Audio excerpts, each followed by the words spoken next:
हरे राम राम रघुवर हरे हरे, हरे कृष्ण कृष्ण रघुवर हरे हरे। मैंने यहाँ आकर पहले की माया का उच्छेद करने की चेष्टा की परंतु कर नहीं सका। इसलिए भगवान को पुकारा कि माया बंधन कट जाए। उन्होंने मेरी प्रार्थना सुन ली। मैं अत्यंत शीघ्र ही सब माया मोह स्नेह प्रेम आदि के बंधन से मुक्त हो गया हूँ। आज पौष का चौथा दिन है। ठीक ऐसे ही दिन मेरे सभी कष्टों का अवसान हुआ था। मैं भवदान छोड़कर अनंत धाम का जीव बना। ये माया क्या है मालूम है क्या होता है? ऊपर भी आपके पुराने बिछड़े हुए लोग मिलते हैं, माँ बाप और भाई बहन जो भी होते हैं वो मिलते हैं, और वो भी माया, वहां पे फंस सकता है आदमी। तो किसने लिखा था कि वहां मेरे को गया और मेरे को मेरे भाई बहन मिले, माँ बाप मिले, और मैंने उनको बस दूर से बाय किया और मैं आगे चल पड़ा। मैं रुका ही नहीं, क्योंकि ये कहीं फंस नहीं जाऊं उनके साथ में। ठीक ऐसे ही दिन मेरे सभी कष्टों का अवसान हुआ था। भगवान श्री विश्वनाथ ने अपनी स्नेहमयी गोदी में मुझे उठा लिया। इससे मेरी शांति हुई। परंतु जिस देश से इस देश में आया हूँ उस देश में हाहाकार उठ रहा है। मैं उन लोगों की चिरजन्म के लिए छोड़कर आया हूँ। अब मेरी कोई कामना या वासना नहीं है। सब विषयों से अतीत हो गया हूँ। अब सब कुछ स्वप्नवत प्रतीत होता है। पहले समझते थे किसी अपरिचित स्थान में जाऊंगा और मृत्यु के बाद किसी को देख नहीं सकूंगा। ऐसा भाव उठा था कि कुछ न कुछ दंड अवश्य मिलेगा। ये समझकर व्याकुल हो जाता था। परंतु अब देख रहे हैं कि इससे अधिक शांति और कहीं है ही नहीं। हे भगवान, तुम्हारी लीला अपार है। यह अनंत कोटि जगत है, उनकी संख्या नहीं हो सकती। बायोस्कोप के चित्र की भांति सभी आत्माएं चलती फिरती हैं। मैं देखता हूं कि ये सभी आत्माएं ही मानो मेरी अपनी हैं, अथच वस्तुतः मेरी कोई नहीं है। पूर्व जन्म की स्मृति मानो जन्म के सामने जाग उठती है। मैं आत्महारा हो जाता हूँ। तुम लोगों के सामने क्या कहूँ? कभी कभी मैं समझ नहीं पाता हूँ कि ये कैसा स्थान है।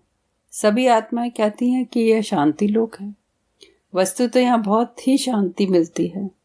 स्त्री पुत्र कन्या जिनको पर इतना स्नेह था और जिनके बीमार होने पर आंखों में अंधकार आ जाता था, भगवान को पुकारता था, आज हम उनसे बहुत दूर हैं, लेकिन फिर भी उनके प्रति आकर्षण है। उस माया से मुक्त होना चाहता हूँ, फिर उसमें बद्ध न हो जाऊं। आत्मी स्वजन भाई सबको छोड़ यहाँ आकर किस प्रकार शक्ति लाभ किया, यही आश्चर्य है। डर होता है कि बार बार नरलोक में जाने से फिर माया में प्रबद्ध न हो जाऊं। इसीलिए यहाँ आते ही महात्मा ने द्रव्य खिला दिया था, जिससे माया अथवा मोह में लिप्त न हो जाऊं और फिर जन्म लेना पड़े। हे भगवान, इसी प्रकार हमारी रक्षा करना और श्री चरण में स्थान देकर शांति प्रदान करना। यहाँ की सभी आत्माएं कहाँ और कैसे रहती हैं, ये समझा दूंगा। पृथ्वी में जैसे अनंत ब्रह्मांड है, उसी प्रकार यहाँ भी अनंत कोटि जगत है। कहाँ किस महात्मा का अवस्थान है, कहाँ कौन रहता है, यह अभी तक नहीं जान पाया हूँ कि और बता भी नहीं सकता। कबीर साहब ने कहा 88,000 द्वीप हैं। जब उन लोगों से मिलते हैं तब उनके मुख से थोड़ा थोड़ा सुन पाते हैं। मैं नूतन आत्मा हूँ, नूतन देश में आया हूँ। कुछ दिन वास करने पर ही उन लोगों का कर्म ग्रहण करूंगा, तब तुम लोग जान सकोगे। अब भीतर की बात कहता हूँ। जिस समय मेरे मस्तक का रोग बढ़ गया, उस समय समझा कि कोई दैवीय औषध हो या देववाणी हो, उसी से मेरा रोग हट जाएगा। मेरी स्त्री चक्षु के लिए देव औषध पाकर आरोग्य हो गई थी। ये समझकर रात्रि में आंखें बंद करके सो जाता था, परंतु दवाई नहीं पाया। उनके यानी स्त्री के निकट कुछ गंभीर आवाज सुनकर मुझे सिहरन हुई। तीसरे दिन देखा कि एक आदमी मेरे सामने आकर खड़ा हो गया। उसके मुख पर्यंत सर्वांग में अल्सर था। उसे देखते ही मैं कांपने लगा। डर के मारे आंखें बंद कर ली। सोचने लगा ये क्या है, भगवान ने कौन दृश्य दिखाया। ये मरने के पहले फिर देखने में आया कि कोई आभास युक्त देवता उपस्थित हैं। अवश्य इसका कोई तात्पर्य होगा। अंत में जब यह स्वप्न दर्शन यथार्थ सत्य हो गया, तब मैंने समझा कि स्वप्न में सन्यासी या और कोई देवता न देखकर क्यों उस शतपूर्ण देवता को देखा। प्रतीत होता है कि इसी प्रकार कुछ देखकर ही कि मेरी मृत्यु अनिवार्य है। इस स्वप्न का फल एक दिन मिल गया। उस दिन सोचकर कष्ट पाता था, आज देखता हूं शांति शांति है। जो विपदग्रस्त होने वाले हैं वे पहले ही विभीषिका देखते हैं। मेरे संबंध में भी ऐसा ही हुआ। 1 महीने के बाद मुंह में व्रण दिखाई देने लगे। अंत में चारपाई पर पड़ गया। अंतिम समय में फिर उसी देवता ने दिव्य देह धारण करके मुझे दर्शन दिया और हरि नाम औषध देकर सब रोग व्याधि भव यंत्रणा से मुक्त कर दिया। मेरे सारे कष्ट दूर हो गए। भगवान अन्याय अथवा अविचार नहीं करते। जन्म के कर्म फल भोग से कौन मेरी रक्षा करेगा। रोग के कारण किसी देवो औषधि की आकांक्षा नहीं करना, उससे उल्टा फल होगा। ये समझ करके उसकी व्यवस्था की नहीं, अब वही चरण में स्थान देंगे। भगवान विश्वनाथ मेरे इस सूक्ष्म देह में विराज रहे हैं। सब समय मैं यही अनुभव करता रहता हूँ। मानव जगत में रहने के समय जितना दुख कष्ट अनुभव किया, यहाँ आकर मेरी सारी यंत्रणा दूर हो गई। मेरे लिए ये लोग चिंतित न होना, मेरे लिए तुम लोग चिंतित मत होना। संयम में रहकर ईश्वर चिंता करो, उसी से तुम्हारी आशा पूर्ण होगी। जहां मेरा देह दग्ध हुआ था, सुरेश ने उस स्थान के चिन्ह स्वरूप स्तंभ तैयार करा दिया। ये जानकर सुख हुआ। मैं तो इस समय विषय भावना से अतीत हूं। उसके पिता का चिन्ह चिरस्थायी रहे, इस चिंता में उसका मन व्यग्र है, ये जानकर मुझे शांति मिलती है। आज हम लोग बहुत स्थान देख करके आए। संत लोग जाते हैं ना, वो नहीं सोचते सब। वो ये सब नहीं सोचते। कोई मत लेने देने नहीं। बिल्कुल वही मैं भी कहने वाली थी। बड़ी शांति मिल रही है, बेटे ने वो कर दिया। ना उनको अपने मिशन की चिंता, ना क्या क्या नहीं, आश्रम सब उनको एक आनंद में जाते हैं, फिर उनको कोई परवाह नहीं। आज हम लोग बहुत स्थान देख करके आए। एक स्थान में एक बालिका की आत्मा को देखा, कुछ कष्ट में है, 5वें स्तर में वास करती है। उसकी मृत्यु काशी में हुई थी। देहांत के समय शांति से प्राण त्याग नहीं कर सकी, इसलिए उसकी आत्मा जड़ भाव में है और मन का भ्रम अभी तक दूर नहीं हो सका है। किसी को पहचान नहीं सकती, स्पष्ट रूप से देख नहीं सकती, इसी से कष्ट होता है। पंचम यानी भू भुआ स्व मह जन लोक में है। वो जन लोक में क्या है कि मन भी ड्रॉप हो जाता है, बुद्धि रहती है। तप लोक में बुद्धि भी ड्रॉप हो जाती है और मैं रहता है खाली, और सतलोक में मैं भी ड्रॉप हो जाता है, सिर्फ आनंद रहता है। मेरी बातें सुनकर उसने मुझे पहचान लिया और मेरे पास आकर बोली, मुझे आप पहचानते हैं क्या? मेरा नाम हेमांजनी है, मैं मंटू की बहन हूँ। बंधु बांधवहीन होकर यहाँ अकेली रहती हूँ। आपने जिस रोग से देह त्याग किया था, मुझे भी वही हो गया था। आप अतिशीघ्र श्रेष्ठ स्थान में पहुंच गए। मैं उन्नति नहीं कर सकती। आप बता सकते कि इसका कारण क्या है?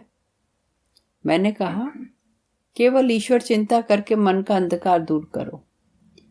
यह होने पर ज्ञान का प्रकाश होगा और पुण्य की ज्योति देख सकोगी। तो वहां ऊपर जाके क्या करना है? ईश्वर चिंता यहीं से शुरू कर दो। तुम्हारी आत्मा निर्मल होगी और प्राण में शांति आएगी। तब सब बंधु बांधव तुम्हें दृष्टिगोचर हो जाएंगे, किसी प्रकार अशांति नहीं होगी। इसके बाद दूसरे स्थान में जाकर बहुत कुछ देखा। देखकर मन में आनंद हुआ। पारुल नाम की एक लड़की की आत्मा ने मुझे देखकर कहा, आप जो नरलोक में जाते हैं, एक दिन हमको भी साथ लेकर चलिए, माँ को दिखाऊंगी। वो मुझे बहुत प्यार करती थी, मेरे लिए वो बहुत व्याकुल हैं। ये लड़की माखन की स्त्री है, शायद वो पहचान सकेगी।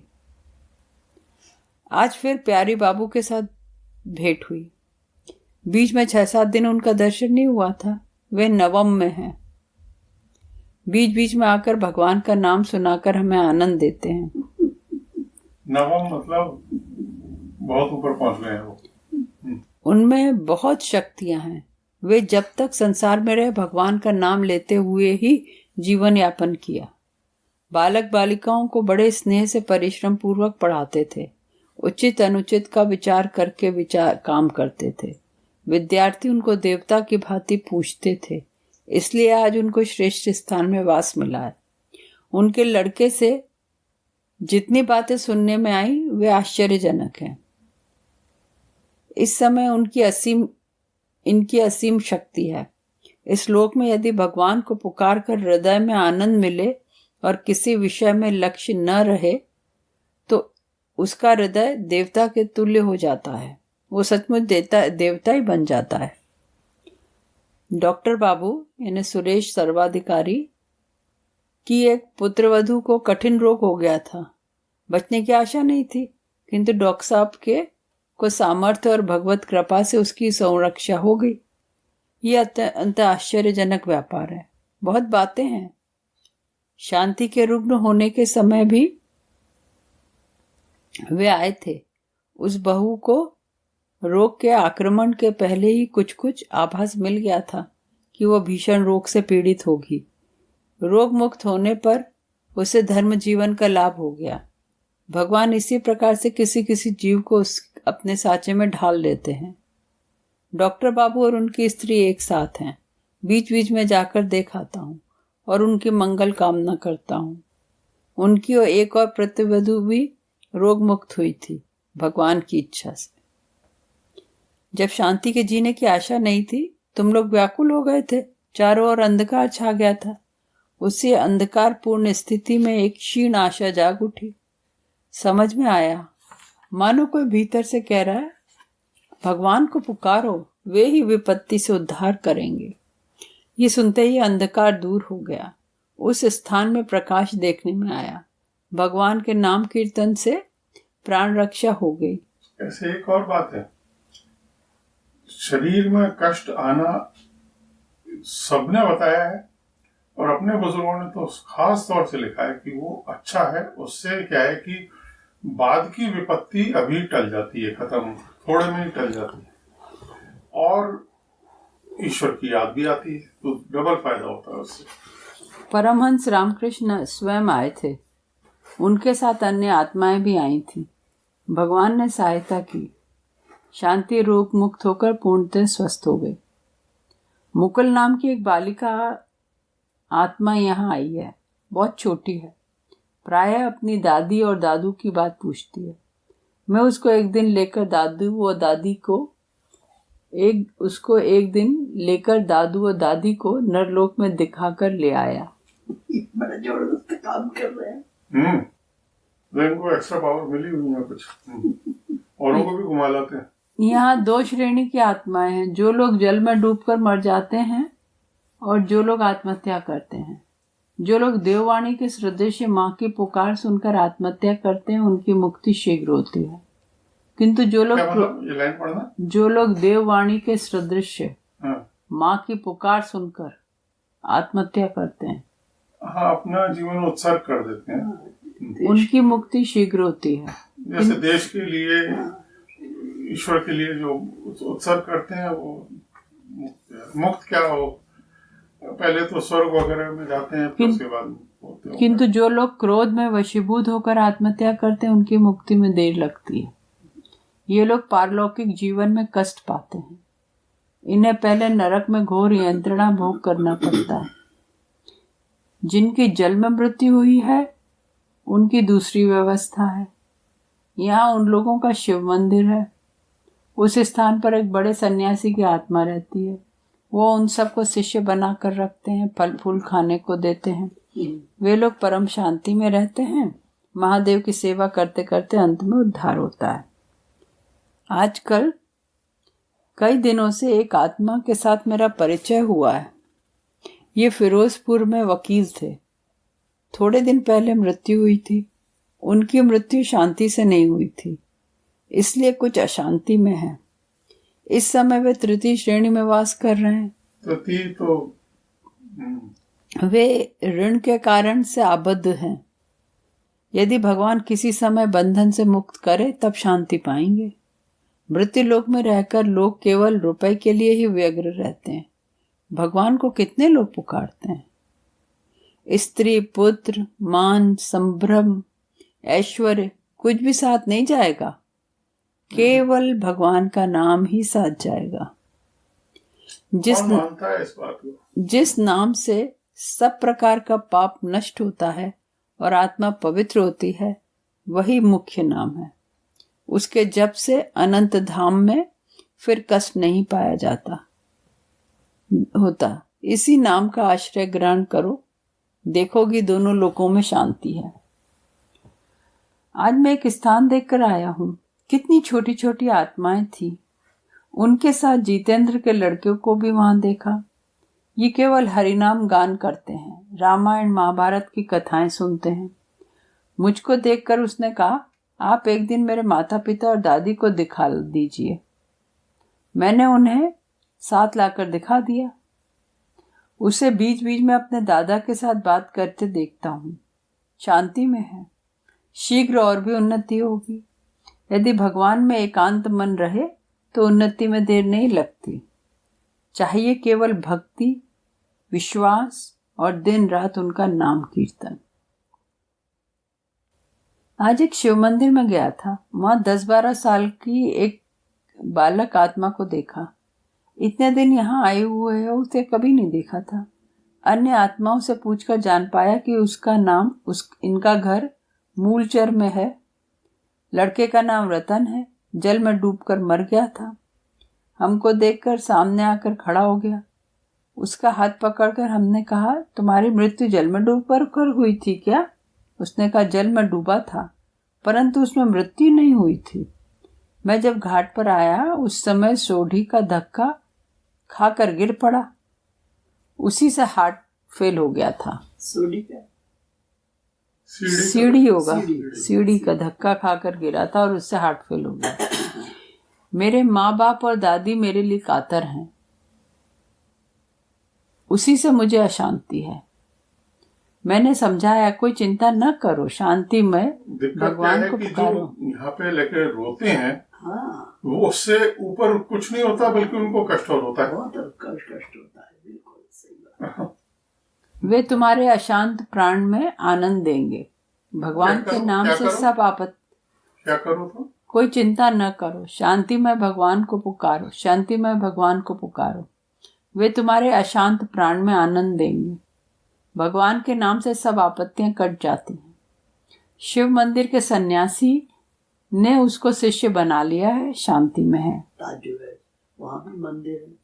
नहीं, शिव मंदिर सांकेतिक होते हैं मम्मी, वो हाँ, जो भी जो अधिकांश जल में डूबी हुई आत्माओं का इसी शिव मंदिर में अवस्थानरत होता है और सन्यासी से उन्नति का विषय सीखते हैं। ये हमने पहले बताई बात। 5 दिन हुए किसी पति पत्नी की आत्मा यहाँ आई है। दोनों एक ही साथ एक ही दिन मरे हैं। इस प्रकार की पवित्र आत्माएं यहाँ कम आई हैं। उनकी ज्योतिर्मय आत्मा को देखकर भक्ति होती है। भगवान ने उन्हें उत्कृष्ट स्थान प्रदान किया है। सती स्त्रियां निज धर्म पुण्य के बल से सब विषय में आनंद पाती हैं। इन लोगों का फिर जन्म नहीं होगा। हे जीवगण, संसार के जाल में आबद्ध न रहो। समय रहते रहते भगवान को पहचान लो, क्योंकि जब मृत्यु बेला निकट आएगी तब किसी को पहचानने नहीं देगी। देह निस्तेज, आंखें ज्योतिहीन और मुख वाक शून्य हो जाएगा। अभी से थोड़ा थोड़ा माया का बंधन काट डालो, जिससे बंधन छूट जाए। इसके लिए भगवान से प्रार्थना करो। मुझे जब रोग हुआ उसके कुछ पहले से केवल मृत आत्माओं को स्वप्न में दिखाता था। वो स्वप्न सत्य हो गया। राजू की स्त्री भी मृत्यु के कुछ समय पहले ऐसा ही स्वप्न देखती थी। सब स्वप्न अलीक नहीं होते, कोई कोई सत्य हो जाते हैं। जब जीव गंभीर निद्रा में मग्न हो जाते हैं तब आत्मा देह छोड़कर शून्य मार्ग में घूमती है, उस जगत की आत्माओं के साथ बातचीत करती है। ये सब विषय मृत्यु लोक की आत्माओं को स्मरण कर रहते हैं। जब आत्मा लौटकर देह में प्रविष्ट हो जाती है उस समय वे सब बातें उसकी स्मृति में उदय रह होती हैं जो वे स्वप्न में देखते हैं। किंतु मनुष्य निद्रा के पहले मन में जिस बात की चिंता करके सोता है, यदि वो स्वप्न में देखता है तो यह अलीक स्वप्न है। जिस व्यक्ति के लड़का, लड़की या अन्य किसी आत्मीय स्वजन की मृत्यु होती है, उसकी आत्मा अपने प्रिय जीवित व्यक्ति को देखने के लिए छाया के रूप में आती है। उसको स्वप्न में कोई कोई देखकर चौंक जाते हैं। ये इस जगत को छोड़कर उस जगत में जाने पर भी महामाया के प्रभाव से मुक्त नहीं हो सकते। शोक, दुख तथा दुश्चिंताग्रस्त व्यक्ति के लिए निद्रा ही शांति है। इस निद्रा के भीतर भी उन्हें व्याघात हो जाता है। जिन लोगों के मन में शोक कष्ट दे नहीं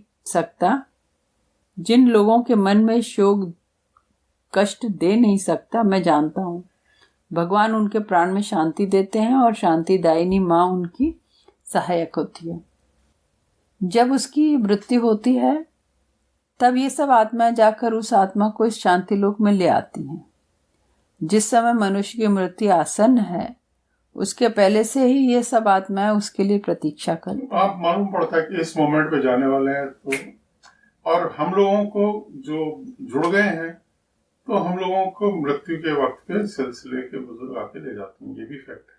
जैसे पापा जी का मृत्यु के टाइम पे उनके गुरुदेव पंडित जी महाराज जी आ गए थे, उनके साथ आनंद में चले गए। वो जब आत्मा बाहर निकल आती है तो परलोक की आत्माएं उसे यहाँ ले आती हैं और बड़े बड़े महात्मा व्यवस्था करके जिस श्रेणी के उपयोगी जो होता है उसे वहाँ भेज देते हैं। पापा जी तो बहुत ऊंचे गए हैं। जो जीव पाप और अधर्म करके जीवन बिताते हैं और उसी के द्वारा उपार्जित धन से आनंद करते हैं, क्षण भर के लिए भी सोचते नहीं हैं, उसको पृथ्वी में किसी प्रकार शांति नहीं मिल सकती। इसी को नरक यंत्रणा कहते हैं। सर्व प्रकार रोग से, शारीरिक और मानसिक कष्ट से देह और आत्मा दंड भोगा करते हैं। वे पृथ्वी में रहते ही मनुष्य जीवन में नरक यंत्रणा से पीड़ित होते रहते हैं। पैसे का है, कोई गबन कर लिया किसी ने पैसे का, तो यहाँ पे तो जेल हो गई और यहाँ पे यंत्रणा होगी और वहां पे भी दाग तो लगेगी और वहां पे क्या हाल होगा ऊपर वो पता नहीं। इसलिए भगवान अच्छा है। परंतु आश्चर्य ये है कि ये देखकर और जानकर भी लोग भगवान को पुकारते नहीं है, स्मरण नहीं करते। लोग मृत्यु शैया पे पड़े हुए कितने कष्ट से आर्तनाद करते हैं, किंतु भूलकर भी भगवान का नाम नहीं लेते। वो इस बारे में जो श्लोक मोहल्ला है वो दिन में एक बार या हफ्ते में एक बार तो सुन ही लेना चाहिए। उसमें जितने पद हैं सब इसी पे ही हैं। अब जैसे सर कंपियो पग डगमगे नैन जोत से हीन, नानक अब ये गत भई क्यों ना हर जस लीन। मतलब उसके जितने दोहे हैं सब इसी पे ही। मृत्यु ही मनुष्य की शांति है। ये लोग शोक ताप पाकर मृत्यु की ही कामना करते हैं, समझते हैं कि मृत्यु के बाद सब दुख दूर हो जाएगा, परंतु मृत्यु के बाद क्या है सो जानते नहीं। आनंद धाम नाम की एक श्रेणी है, वहां केवल महात्माओं का वास होता है। जो लोग पृथ्वी में भगवान का नाम लेकर अपने को भूल जाते हैं, केवल उन्हीं को अपना सर्वस्व समर्पण करते हैं, वे इस श्रेष्ठ आनंद धाम नामक लोक में वास करते हैं। भगवान में विश्वास करके जो आत्म प्रशंसा को विष तुल्य समझते हैं, हिंसा को हृदय में स्थान नहीं देते, शील, दया और भगवान में विशेष युक्त होकर सर्वदा जीवन यापन करते हैं, वे इस धर्म स्थान पर अधिकार कर सकते हैं। कल जब बोगुरा गए तो रात्रि के 4 बजे होंगे। क्या बोगरा? बोगुरा पृथ्वी पे कोई जगह। देखने में आया कि सब लोग सो रहे हैं। वहां से कलकत्ता आया, वहां भी देखा कि सब सो रहे हैं, परंतु हम लोगों को निद्रा नहीं है। यह निद्राहीन देश है, यहाँ रात्रि भी नहीं होती है। परंतु ध्यान रखना, निद्रा के वश में हो माँ को भूलना मत। माँ का नाम जप करके मानव जीवन की सार्थकता लाभ करना। थोड़ी निद्रा, थोड़ा विश्राम और निरंतर नाम, यही चाहिए। अंतिम समय बड़ा भयंकर है। नाम न जप सकने से भगवत प्राप्ति नहीं होती।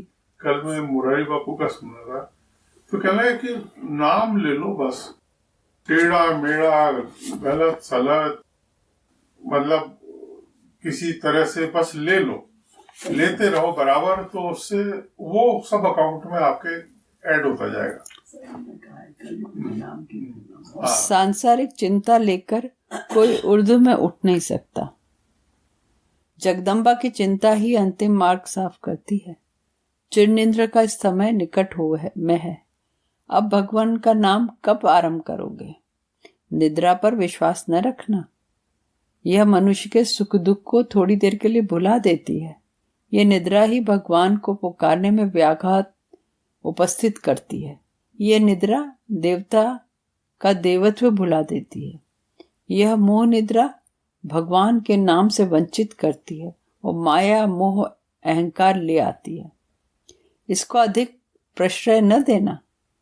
संध्या, मध्यरात्रि और प्रातः काल में एक बार माँ का नाम लेकर जीवन सार्थक करो, देखोगे अंत में अनंत शांति मिलेगी।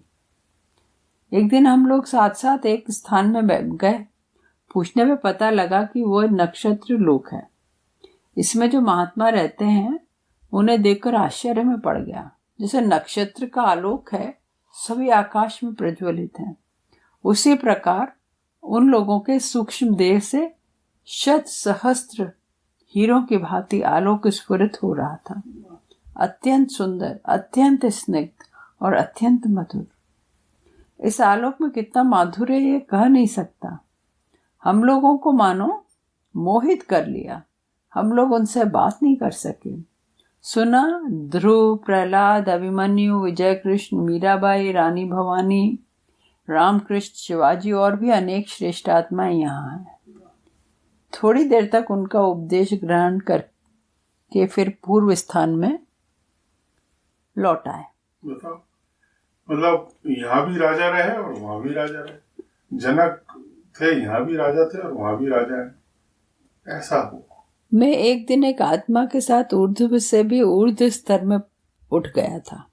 वहां एक स्थान में देखने में आया कि 2 उज्ज्वल देह पुरुष और स्त्री आत्मा चारों ओर घूम रही हैं।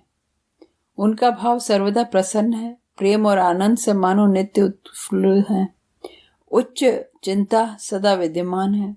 संगीत काव्य में चित्त भावमय है। इन लोगों की आत्मिक प्रेम ही सहज भाव है। आनंद इनका चिर सहचर है। पृथ्वी में जो कवि, भाववादी तथा संगीतज्ञ हैं, वे यहीं से जाकर जन्म लेते हैं। यहाँ कवि रजनीकांत, माइकल मधुसूदन दत्त और अन्य आत्माएं भी हैं। इस लोक में उज्जवल रश्मि निर्गत होकर दूर, बहुत दूर, अनंत दूरी तक चली जाती हैं। माइकल मधुसूदन दत्त बड़े अच्छे कवि थे बंगाल में। इनका अंत यहाँ कहाँ है और किसके साथ है, ये समझ में नहीं आता। बीच बीच में आलोक का बुदबुद उठ रहा है। ये सभी छोटे छोटे वर्ताकार में परिणित होकर चारों ओर तैर रहे हैं। अत्यंत अद्भुत है। इनका मध्य स्थान भी अद्भुत और उज्जवल है। मैं देखकर आश्चर्यान्वित हो गया। मैंने हिम्मत करके कहा, हम लोग कहाँ आए हैं? सुनना चाहता हूँ। यदि कोई व्यवधान न हो तो मन की भ्रांति दूर कीजिए। ये सुनकर वे बोले, ये नवम स्वर्ग का एक अंश तुमको दिखाया गया है। नवम और भी कितने आश्चर्य के स्थान है, क्रमशः देख पाओगे। बस कभी वो धन संचिए जो आगे को।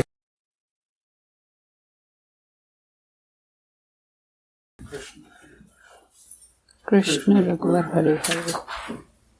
एक दूसरे दिन ये आत्माएं मुझे एक अन्य लोक के में ले गईं। ये विचित्र स्थान है। यहाँ से मृत्यु लोक दिखाई पड़ता है। उन्होंने कहा, इन सब उज्जवल ज्योतियों के भीतर तुम्हें अत्यंत कष्ट से पहचाना जाता है।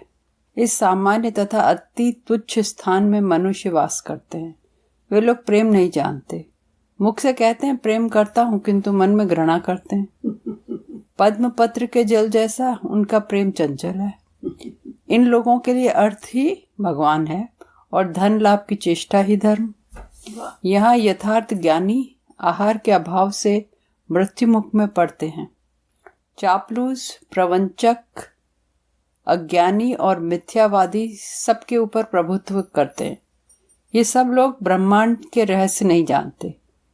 जो लोग कहते हैं कि जानता हूं, वे ठीक नहीं कहते। कुसंस्कार की मिथ्या धारणा है। प्रतिपद में लांछित और उपहासास्पद होते हैं। यहाँ धर्म का आदर नहीं है। धर्म बहुमूर्ति है। एक दूसरे के उच्छेद साधन की चेष्टा करते हैं। एक जाति दूसरी जाति को समाप्त कर देना चाहती है। मैंने कहा, देव, पृथ्वी में क्या परिवर्तन नहीं होगा? वे बोले, इस प्रकार के भाव से ही पृथ्वी गठित है। गंभीर जड़ के बंधन से बंधी हुई है। इस स्थान में जीव जैसा कार्य और चिंता करते हैं, उसी प्रकार उन लोगों की आत्मा इस ग्रह लोक में आकर रहती है। वहां से फिर और भी ऊर्ध्व में एक दूसरे स्थान में गए। यहाँ की आत्माएं अति सुंदर हैं। उनके आलोक से चारों ओर प्रकाश ही प्रकाश है। ये स्थान एक मालाकार रम्य उद्यान की भांति है, पूर्ण रूपेण ज्योत्सना से भरा हुआ। उसके सामने पृथ्वी की ज्योत्सना अत्यंत मलिन प्रतीत होती है। सहस्त्र शरतकालीन पूर्ण चंद्र की ज्योत्सना भी उसकी तुलना में नहीं आ सकती। ज्योत्सना के ही पक्षी वृक्ष की शाखाओं पर बैठकर सुमधुर गान कर रहे हैं। ज्योत्सना का जलाशय है, कमल है, वे ज्योत्सना के ही जल में तैरते हैं। ये स्थान बहुत पवित्र और शांतिमय है। इस प्रकार सुरम्य सौर जगत कभी नहीं देखा। भगवान, तुम धन्य हो। एक कबीर साहब का पद है, संतो वो घर सबसे न्यारा जहाँ पूर्ण पुरुष हमारा। वहां उन्होंने लिखा है कि बिना जो है जल के वहां कमल खिल रहे हैं, वहां कभी रात होती नहीं। वहां पर जो है जो प्रकाश है, वो प्रकाश बड़ा मधुर प्रकाश है। वहां पर हंसों का निवास है और वो पूरा पद है। और उस है ये, तो वो घर सबसे न्यारा जहाँ पूर्ण पुरुष हमारा। हो सकता है वो उनका स्थान हो।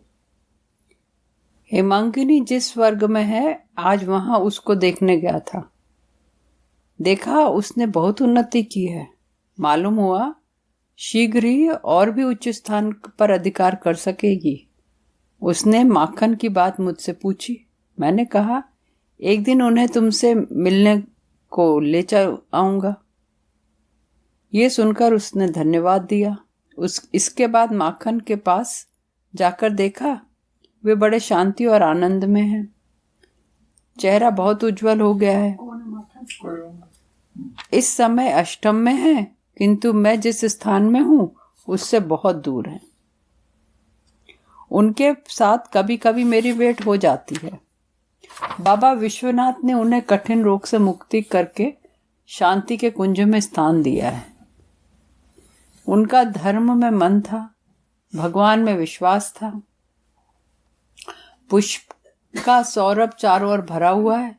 वे कठिन रोग यंत्रणा से कातर हो गए थे। ये पूर्व कर्म का फल है। मर्त्य लोक में ही रोग भोग करके वो शुद्ध सुवर्णमय हो गए। यह युगात्मा की बात कह रहा हूं। प्रायः देखने में आता है और सुनने में भी आता है कि पृथ्वी में यथार्थ पति पत्नी का मिलन नहीं होता।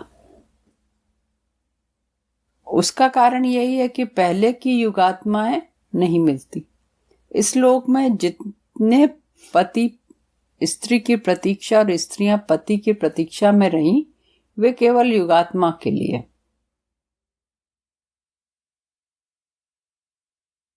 प्रत्येक आत्मा अपने अपने स्तर से बाहर होकर जन्म लेती है, परंतु पृथ्वी बहुत आकर्षक का स्थान है, आकर्षण का स्थान है।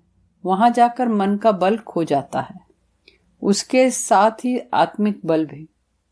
फलतः वे दूसरी आत्मा के साथ संयुक्त हो जाते हैं, अपने युग्म को खो बैठते हैं। एक आत्मा जिसके अधीन होती है, उसका युग्म दूसरे के लिए व्याकुल रहता है। उभय युग्म असम स्तर के भाव युक्त रहते हैं। सृष्टि के आदि में अद्वैत तत्व के रूप में एक ही मूल पुरुष था। फिर अपनी इच्छा से वो पुरुष और प्रकृति, वही पुरुष और प्रकृति इन दो रूपों में विभक्त हो गया। ये है वो पद, सखिया वा घर सबसे न्यारा, जहाँ पूर्ण पुरुष हमारा। जहाँ नहीं सुख दुख साँच झूठ, नहीं पाप न पुण्य पसारा। जहाँ नहीं रैन, रैन माने रात्रि, जहाँ नहीं रैन चांद नहीं सूरज, बिना ज्योति उजियारा। देखो वहीं की बातें कबीर साहब तो घर बैठे हुआ है वहां पे।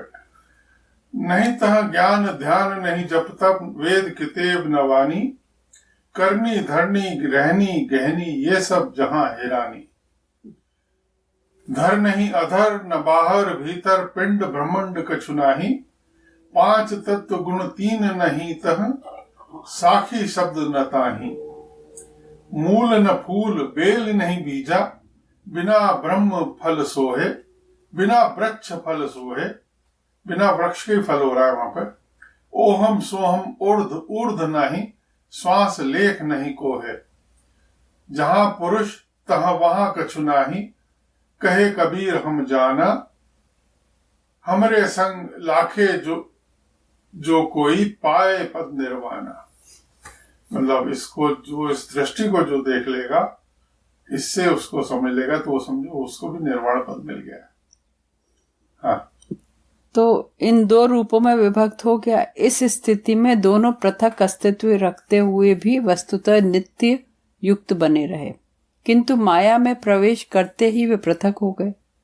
यहीं से जीव की संसार यात्रा आरंभ हुई। इस चक्र में कभी कभी अपनी निज प्रकृति से वियुक्त होने के बाद भी पुरुष उससे युक्त हो जाते हैं, अन्यथा परकीय प्रकृति से युक्त होते हैं। जब तक निज प्रकृति से स्थायी योग न हो, तब तक परम स्थान में जाने का उपाय नहीं है। लौटने के बाद भी भगवत कृपा से भाग्यवशात युग्म स्थापना हो सकता है। सती साध्वी पतिव्रता नारी को ऊर्ध्व लोक में जाकर अपने अर्धांग के लिए अकेले प्रतीक्षा करनी पड़ती है। इसी प्रकार पति को भी वहां अकेले रहकर अपनी अर्धांगिनी की तब तक राह देखनी पड़ती है जब तक वह भवधाम त्याग कर पति लोक को प्राप्त नहीं होती। साधारण लोगों में ये मिलन सुदीर्घ काल में होता है। ऊर्ध्व भूमि में इस मिलन के बाद प्रकृति और पुरुष में परस्पर अंतः प्रवेश अर्थात पुरुष में प्रकृति का अनुप्रवेश और प्रकृति में पुरुष का अनुप्रवेश होता है, अवश्य युग्म स्वरूप में। पुरुष में भी पुरुष और प्रकृति दोनों हैं। प्रकृति में भी फिर भी प्राधान्य अप्राधान्य का प्रश्न रह जाता है। इसके बाद दोनों संप्रधान हो जाते हैं, उसी का नाम योग है। अंत में दोनों एक हो जाते हैं।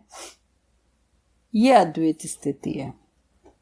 यहाँ प्रकृति पुरुष का भेद नहीं है, शिव शक्ति का भेद नहीं है। एक अखंड चैतन्यमय आकार है। वह माता भी है, पिता भी। यहाँ माता पिता पति पत्नी का दृष्टांत लेकर कहा गया है, किंतु इसे अनंत दृष्टिकोण से देखा जा सकता है। वैष्णव लोग अनेक भाव से इसका वर्णन करते हैं। इनमें से कहीं एक आश्रय है, एक विषय है, और कहीं दोनों ही आश्रय और दोनों ही विषय। अंत में दोनों मिलकर एकाकार हो जाते हैं। पृष्ठभूमि में रहता है निराकार महाप्रकाश। इसके अनंतर साकार निराकार भी एक हो जाता है। वह न साकार है न निराकार है, साकार भी है निराकार भी है। उसके परे भी कोई विशिष्ट प्रकार नहीं है। जो चाहिए सोई आकार है। वह उभय लिंग है, अथच अलिंग भी है। सृष्टि के आदि में पूर्ण ब्रह्म अवस्था से किस प्रकार विकास के क्रम में युगात्मा का स्वरूप निर्माण हुआ, निम्नलिखित चित्र से यह स्पष्ट हो जाएगा। जन्म के बाद कितने जन्म स्तर स्थानांतर में, नरक से नरकांतर में घूमते रहते हैं। पृथ्वी में जाकर 2-4 जन्म का पाप पुण्य लेकर दैहिक आकृति के अनेक परिवर्तन होते हैं, किंतु भीतर का भाव वही रहता है। कितने जीव युग्म तो पाप में बहुत अवनत हो गए हैं और इसलिए उनका उच्च ज्ञान और कर्मशील हो नहीं पाया। इससे पति पत्नी मिलन में व्याघात उत्पन्न हो गया। अनेक जन्म के बाद जब निष्पाप होकर यहाँ आ सकेंगे, तभी उस युग आत्मा का यथार्थ मिलन होगा। पृथ्वी में क्वचित मानव यथार्थ युगात्मा के साथ विवाह सूत्र में आबद्ध होते हैं।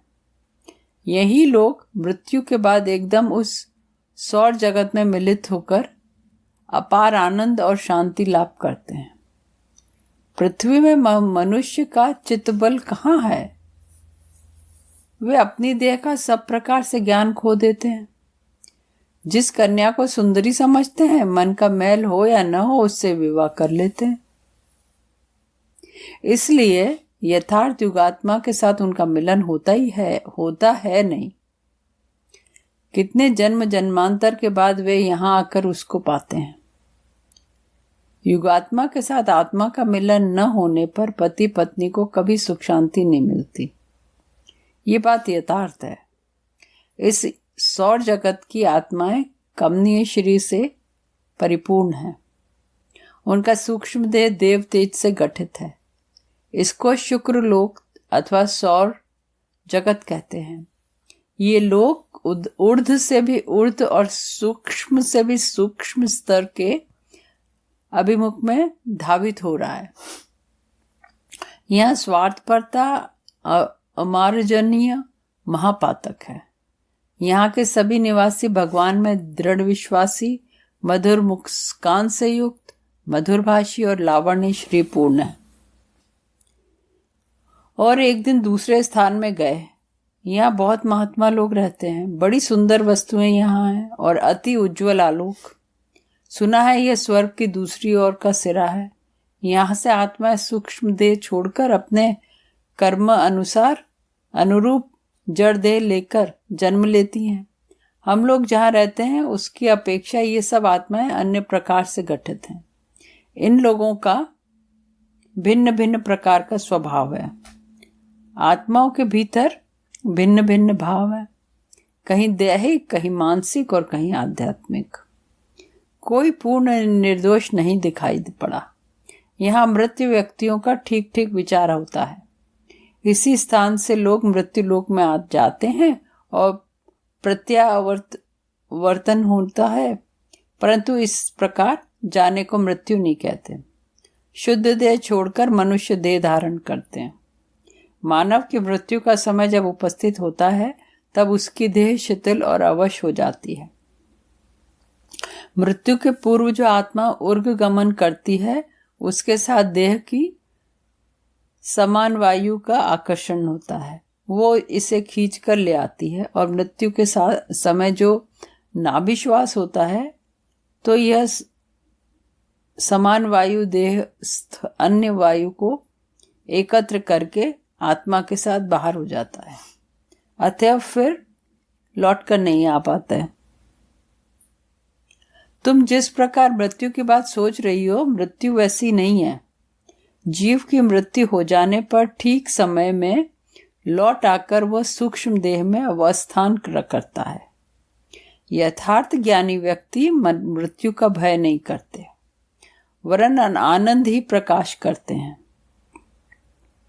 क्योंकि आत्मा के देह से विच्छिन्न होने पर जो देह ज्ञान आलोचना में सर्वदा नाना प्रकार की बाधा देती थी, जिसकी इंद्रियों की चंचलता मन को स्थिर होने नहीं देती थी, वही देह उसको यानी आत्मा को किस प्रकार स्पष्ट नहीं कर सकती।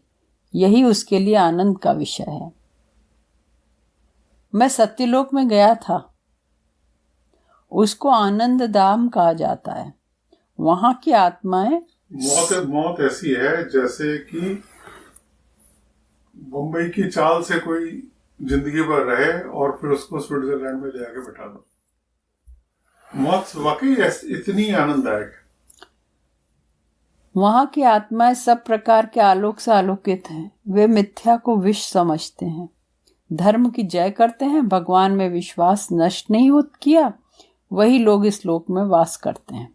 उनके मुख में सत्य का आलोक है, मधुर भाषी हैं और स्थिर पुण्य आलोक से कमनीय कांति।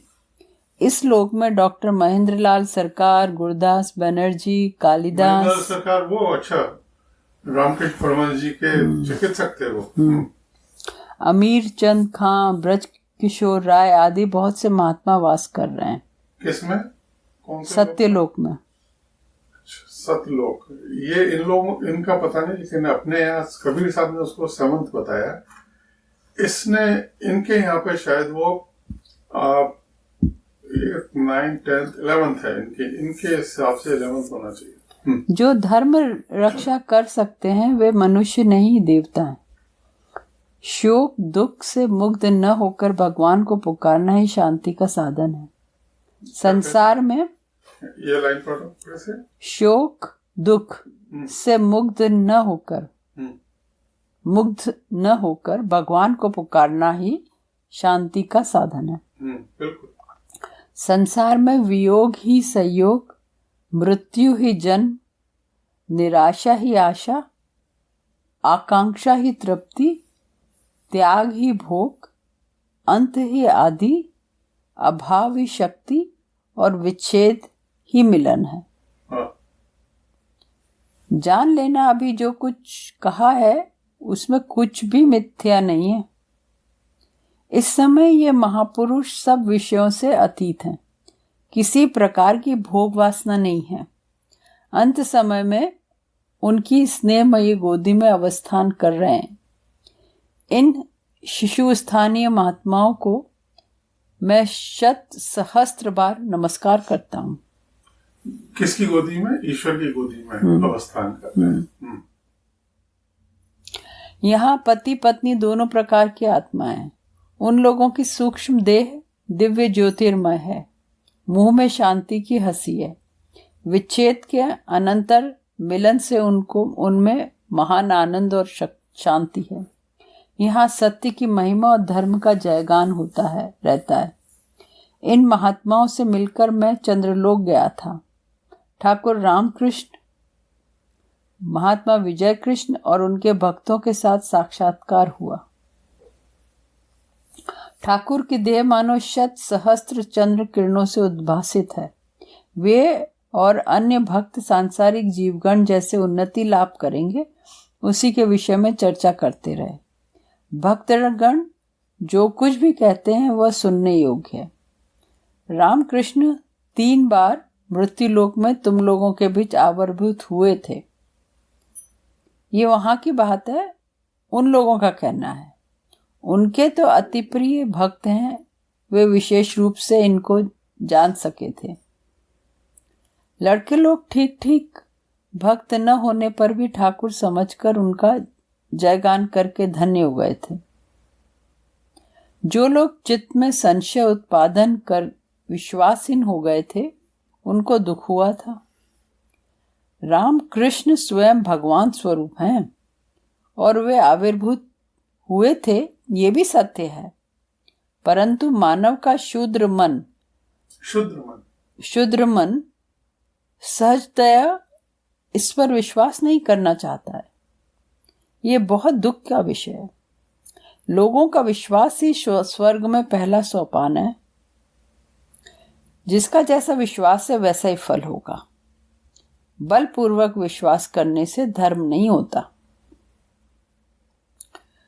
और एक दिन अज्ञान लोक में अर्थात निम्न श्रेणी में उन लोगों का हाल जानने के लिए गए थे। मतलब लोअर लोक होते हैं जहाँ पर इसे पितृलोक भी कहते हैं, और जहाँ पर असुर आत्माएं होती हैं जो कष्ट वाली हैं, वो वहां प्रकाश का अभाव है। चारों ओर कुहासे से ढका हुआ है। सर्वदा ही मानो अंधकार छाया रहता है। जेल की तरह है। वहां की आत्माओं के सूक्ष्म देह में कोई ज्योति नहीं है, मानो मृत्यु व्यक्ति है। कहाँ इनकी समाप्ति होगी भगवान ही जाने। वहां का दृश्य देखकर हृदय कंपित हुआ, मन में धैर्य नहीं रहा। अभी भी जीवात्मा के उन्नत होने की आशा हो तो और चिंता छोड़कर अनाथ शरण श्री भगवान का आश्रय लेना चाहिए। मृत्यु लोक में चक्षु पाकर भी लोग अंधे हो जाते हैं। अंतिम दिन कितना भयानक होता है इसका कभी स्मरण नहीं करते, उसका परिणाम आकर भोग रहे हैं। इस लोक के भीतर विभिन्न स्थानों को देखते देखते मेरी मृत्यु के 3 बरस बीत गए।